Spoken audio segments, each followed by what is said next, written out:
ভেনেজুয়েলার প্রেসিডেন্ট মাদুরোকে সস্ত্রীক আমেরিকায় তুলে এনেছেন মার্কিন প্রেসিডেন্ট। এরপর নিশানা গ্রিনল্যান্ড। আটলান্টিকের পারে এই দ্বীপটির দখল চান ট্রাম্প। একথা তিনি প্রেসিডেন্ট পদে আসার পরেই বলেছেন বারবার। তিনি স্পষ্ট করে বলেন, আমার গ্রিনল্যান্ড চাই।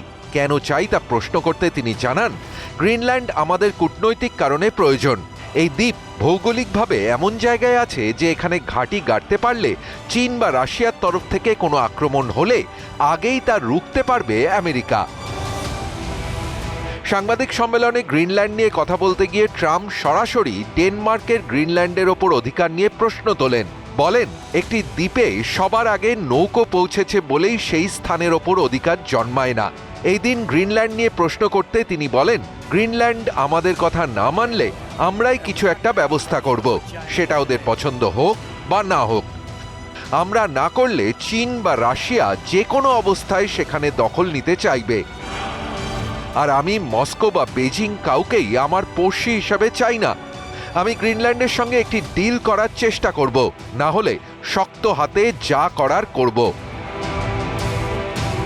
But right now, we are going to do something on Greenland, whether they like it or not, because if we don't do it, Russia or China will take over Greenland, and we're not going to have Russia or China as a neighbor.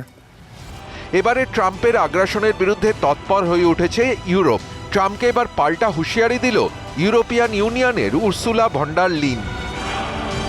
গ্রিনল্যান্ডের ভবিষ্যৎ নির্ধারণ করার অধিকার রয়েছে একমাত্র গ্রিনল্যান্ডের বাসিন্দাদেরই। মার্কিন বা Denmark ঠিক করবে না। গ্রিনল্যান্ডের পার্লামেন্টে সব রাজনৈতিক দল যৌথ বিবৃতি দিয়ে এমনই জানিয়েছে। তারা যৌথ বিবৃতিতে জানিয়েছে, আমরা ড্যানিশ বা মার্কিন হতে চাই না, আমরা গ্রিনল্যান্ডবাসী হিসেবেই পরিচিত হতে চাই। বহু বছর ধরে গ্রিনল্যান্ড আমেরিকার ভৌগোলিক রাজনীতির জন্য অত্যন্ত গুরুত্বপূর্ণ ছিল। ট্রাম্পের গ্রিনল্যান্ড বক্তব্যের জেরে তা ফের একবার উঠে এসেছে। ট্রাম্প গ্রিনল্যান্ড প্রসঙ্গে বারবার বলেছেন, ভৌগোলিক অবস্থানের জন্য আমেরিকার জন্য অত্যন্ত প্রয়োজনীয়।